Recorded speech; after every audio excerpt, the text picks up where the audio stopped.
Il y avait un compagnon du prophète sallallahu alayhi wa sallam qu'on surnommait Abu Mi'laq. C'était un commerçant. Il commerçait avec son argent et l'argent des autres. Il était connu comme étant un homme pieux et un grand adorateur. Un jour, il est parti en voyage pour le commerce et un homme armé lui a bloqué la route et lui a dit « Pose tes affaires ici, car je vais te tuer ». C'était un brigand, un bandit, et ils étaient seuls. Abu Mi'laq, il lui dit « Prends mon argent, t'as qu'à tout prendre même. Mais pourquoi tu veux me tuer? Laisse-moi en vie, prends tout et va-t'en. » Le bandit lui a dit « Tes biens, ils sont déjà à moi, mais tu vas mourir, je veux te tuer. » Abu Mi'laq, il lui dit « Ok, alors laisse-moi prier. Laisse-moi faire une dernière prière à mon Seigneur. » L'homme lui dit « Prie autant que tu veux. Je vais m'asseoir ici, je te regarde, vas-y, prends ton temps. » Abu Mi'laq a fait les ablutions, s'est dirigé vers le Qibla, a dirigé son cœur vers Allah et a dit « Allahu Akbar. » Allah est plus grand que toute chose, il domine tout. Il est entré en prière et il a prié en tout 4 rak'at. Et à la fin de sa prière, il a fait dua. Et dans son invocation, il a dit Ya Wadoud, Ya Wadoud, Ya Dhal Arsh al-Majid, Ya Fa'al lima yurid, As'aluka, bi'izzatika allati la yuram, wa mulkika alladhi la yudhan, wa binurika alladhi mala'a arkan arshik, an takfiyani sharra hadha al-als, Ya Mughith aghithni. Ya Mughith aghithni, Ya Mughith aghithni. Il a commencé son dua en appelant Allah par le nom Al-Wadoud, c'est-à-dire le tout affectueux, celui qui est plein d'amour pour ses serviteurs. Il a dit Ya Wadoud, Ya Wadoud. Ô toi le maître du trône prestigieux, le détenteur du trône, et c'est un signe du pouvoir et de la royauté d'Allah subhanahu wa ta'ala. Al-Malikul Muluk, Al-Malikul Mulk, le roi des rois. Ô toi qui fais ce que tu veux, je te demande, je te supplie, par ta supériorité que personne ne peut défier. Tu es tellement supérieur à ta créature qu'elle ne peut se dresser contre toi. Et par ton royaume, où l'injustice ne peut être commise. Allah Akbar. Ya Allah, l'univers entier est à toi, c'est ton royaume. Et tu es le juste, et tu n'acceptes dans ton royaume que ce qui est juste. Et moi je suis face à une injustice, ya Allah. Je n'ai fait de mal à personne. Et voilà un homme que je ne connais pas, qui m'agresse, et qui en plus de me voler mon argent, il veut me tuer. Ça c'est un dhulm, ya Allah. Et tu n'acceptes dans ton royaume aucune injustice.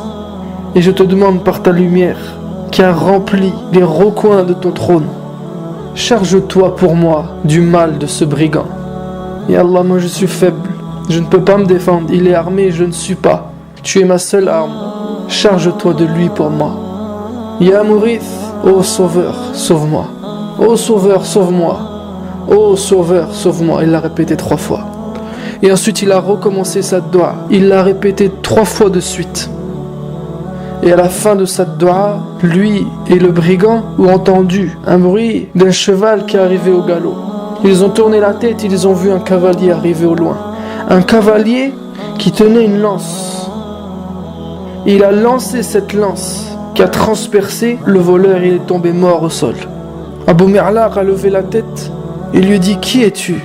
Allah m'a sauvé grâce à toi. » Il ne l'a pas remercié de l'avoir sauvé. Non. Sa première réaction quand l'homme l'a agressé, ce n'était pas de vouloir se défendre par lui-même, mais il a recherché protection auprès d'Allah. Parce qu'on répète dans chacune de notre prière « Iyyaka na'budu wa iyyaka nasta'in » Tu es le seul qu'on adore. Tu es le seul dont on demande le secours. Quand lui est arrivée cette situation, un homme qui veut le tuer, il s'est dirigé vers Allah. Et quand cette situation a été réglée, il a su qu'elle avait été réglée par Allah. Il n'avait aucune certitude, aucune confiance dans la créature.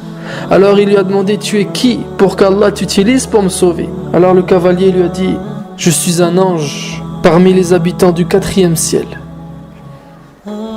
Je suis un ange du 4e ciel. Quand tu as fait dua la première fois, j'ai entendu les portes du ciel gronder. » Subhanallah. Le prophète sallallahu alayhi wa sallam, il nous dit que entre la dua de l'opprimé et Allah subhanahu wa ta'ala, il n'y a aucun obstacle. C'est pour ça que dans maintes et maintes hadiths, le prophète sallallahu alayhi wa sallam nous demande de faire attention de n'opprimer personne, car la dua des opprimés est acceptée par Allah. Elle est exaucée sur le champ. Leur dua court la nuit pendant que les gens dorment. Ceux qui subissent une injustice se réfugient auprès d'Allah et font dua contre leurs agresseurs pendant que leurs agresseurs sont en train de dormir. C'est pour ça Abu Darda il disait: la personne que je déteste le plus opprimée est celle qui ne peut s'appuyer que sur Allah contre moi.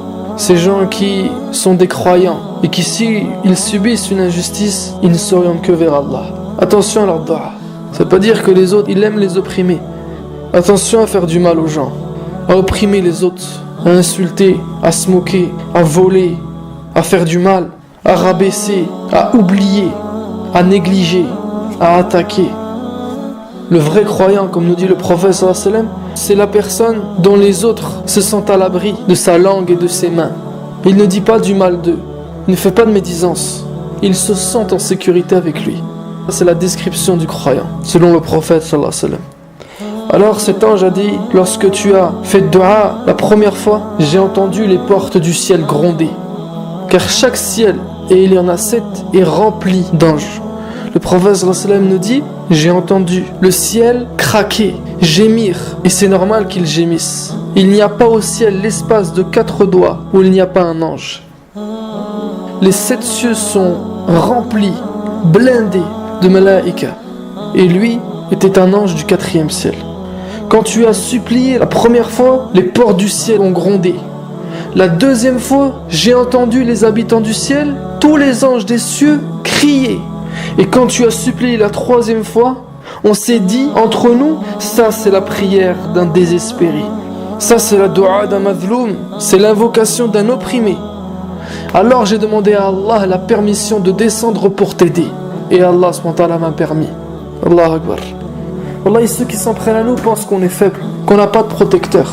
Ils savent pas que Rabbul Alamin est avec nous, le Seigneur de l'univers, le maître des cieux et de la terre. Il fait ce qu'il veut pour qui il veut, quand il veut, où il veut. Tout se passe si il le veut. Il est avec celui qui fait le bien. Il est avec le faible qui subit. Et il domine le fort qui fait le mal et qui haggar les gens. La plus grande musiba, la plus grande catastrophe sur cette terre est de l'oublier. D'oublier Allah, l'origine de tout. Celui qui nous aime comme on est, qui nous a créés tel que l'on est, qui est vigilant avec nous, qui est bienfaisant pour nous. Abu Mi'laq ne l'a pas oublié et Allah l'a aidé. Et cet ange a rajouté: avant de partir, je vais t'annoncer une bonne nouvelle. Sache que quiconque fait ses ablutions et prie 4 raka'at comme tu l'as fait et supplie avec cette invocation, il sera exaucé, qu'il soit désespéré ou non, qu'il se fasse opprimer ou non. Tu fais tes ablutions, tu te diriges vers Allah en faisant 4 raka'at et tu fais cette dua qui se trouve en bas dans la description. Je l'ai écrite en français et en phonétique pour ceux qui veulent l'apprendre. Je t'invite fortement à t'abonner à la chaîne. 3 fois par semaine, je publie une histoire de la sorte ou un rappel qui te profitera si tu es croyant. Abonne-toi pour être mis au courant. Et tu trouveras dans le i comme info, en haut à droite de cette vidéo, un lien pour t'inscrire à la lettre que j'écris et que j'envoie à tous ceux qui se sont inscrits le dimanche matin à 7h. Je te l'envoie directement dans ta boîte mail. Alors inscris-toi avant dimanche pour la recevoir. Qu'Allah nous facilite à devenir meilleurs, nous préserve dans son dîn, nous donne la bonne compréhension et la motivation. Et on se dit à lundi où on parlera des conseils pour se concentrer dans notre prière. Et j'aurai même une surprise pour vous, Inch'Allah.